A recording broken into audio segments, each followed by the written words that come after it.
രാജ്യമെമ്പാടുമുള്ള ശിവക്ഷേത്രങ്ങളിൽ ശിവരാത്രി പൂജകൾ നടന്നുവരുന്നു.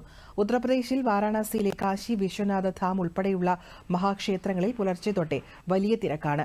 ഗുജറാത്തിലെ സോമനാഥ ക്ഷേത്രം, ദ്വാരകയിലെ നാഗേശ്വര ക്ഷേത്രം, ജ്യോതിർലിംഗ ക്ഷേത്രങ്ങൾ എന്നിവിടങ്ങളിലും വലിയ തിരക്ക് അനുഭവപ്പെടുന്നുണ്ട്. കേരളത്തിലെ ശിവക്ഷേത്രങ്ങളിലും ശിവരാത്രി ആഘോഷങ്ങൾ പുരോഗമിക്കുന്നു.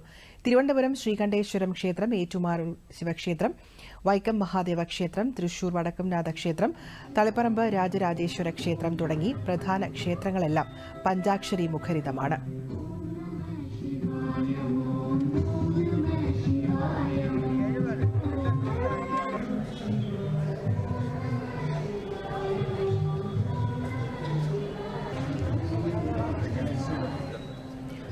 ആലുവ മണപ്പുറത്ത് പ്രതിതർപ്പണങ്ങൾക്ക് വിപുലമായ സംവിധാനങ്ങളാണ് ഒരുക്കിയിട്ടുള്ളത്. ഇന്ന് ഉച്ചകഴിഞ്ഞ് ആരംഭിക്കുന്ന ചടങ്ങുകൾ അമാവാസിയായ നാളെയും തുടരും. ഇന്ന് രാത്രി ശിവരാത്രി ബലിയും നാളെ രാവിലെ 8:30 മുതൽ കുംഭത്തിലെ വാവു ബലിയുമാണ് നടക്കുന്നത്.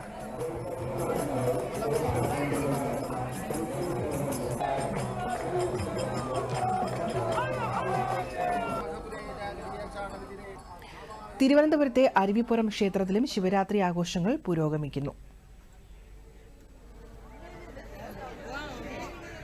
ഹോസ്പിറ്റലിന്റെ നേതൃത്വത്തിൽ